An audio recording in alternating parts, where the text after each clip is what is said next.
let us talk about what is the impact on the IMGs. Okay, on the two aspects. First was the change which was announced in the month of February, where step 1 is becoming pass and a fail. And second impact is of course due to COVID. Please understand, COVID impact is only for immediate student who are applying in 2020. That's it. Okay, so now let's discuss. This is the entire program director's criteria to select student in pre-C. PC meaning post pre-COVID era. Okay, this was a generic requirement, but what will happen once the exam becomes pass and a fail? The criteria, the percentage weightage given to each of these factors will change. For example, 94% of program directors wanted your step 1 score. Now 100% will want to know whether you pass the step 1 exam in the first attempt or not. Once the exam becomes pass and a fail, 86% of them wanted letter of recommendation in the specialty. Yes, this is important. Now, during COVID, what has happened? They have said if you have home country LOR, they might accept it.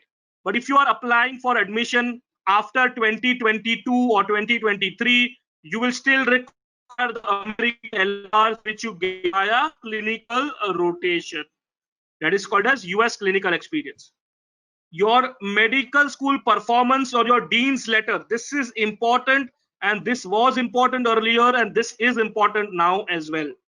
Okay, 80% of program directors gave weightage to step 2 CK. Now again this will become 100%, and all the program directors would want to know whether you got 240 plus in step 1 or no.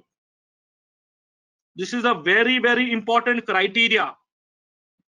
Your personal statement or your story, very, very important. People take these things very lightly. They try to cut, copy, paste. Let me tell you, the success of students I have seen for matching for many years have been the uniqueness of their story or the personal statement. If you try to copy people, you are sure not going to work around things. All right. Grades in clerkships. Now this, unfortunately, in India, med schools do not grade your internship. In certain countries, they do. So yes, they would want to know if you're applying for surgery, what were your grades in surgery? All right. Failed attempt in USMLE, 70%. Now this is very, very important. 70% of students said that, program directors, the people who select for PG, gave weightage to the whether you have an attempt or not. This will also become 100%. Every program director want to see whether you cleared step 1 CKCS or not, and with how many attempts.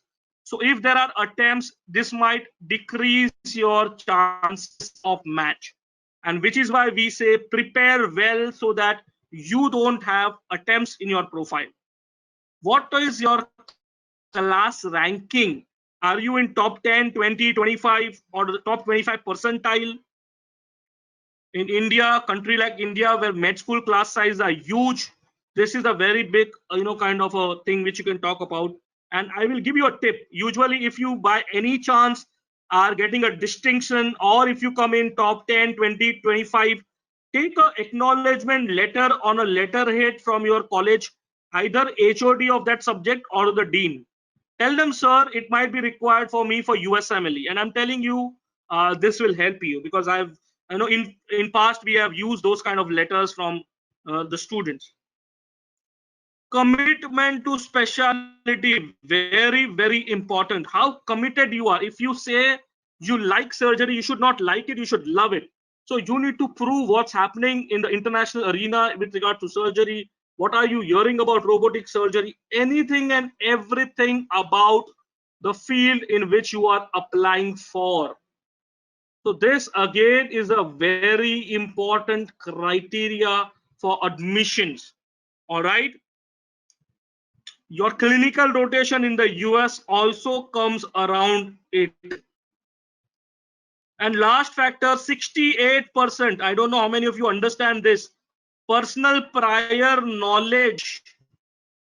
So networking is very important. I will not stop valuing the importance of networking in the whole presentation. You will realize how much I value networking and how things have been for students. I will give you certain stories also which I have actually seen for students. All right. Your communication and interpersonal skills also matter a lot. How outspoken you are, how you've been dealing with your colleagues, how well mannered you are, how do you speak with a person like a matron or a person like a dean, everybody in the same tone. You know, basically the respect of work, the respect in the wardroom, respect for your colleagues, all of these things also matter a lot. Okay, letters in the specialty, professionalism and ethics. So these are points which are very important. You need to be honest about things in your CV. Please understand this very, very clearly. It is okay to not have everything in your CV, but ensure you have the right thing. Does studying from a government college or a deemed college matter? No, it does not. It all depends on the alumni status.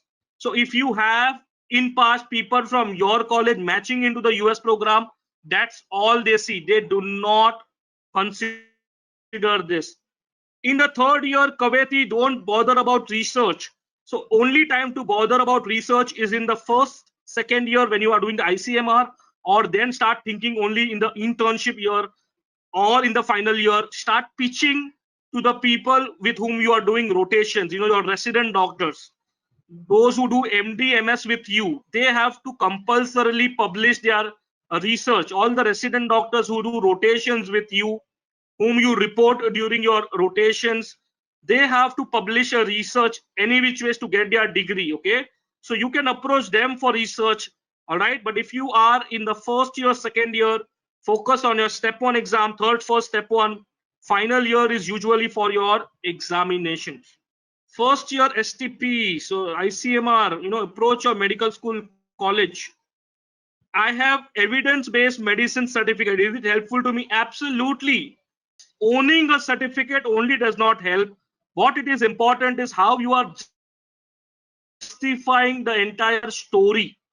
Okay, the entire story matters a lot.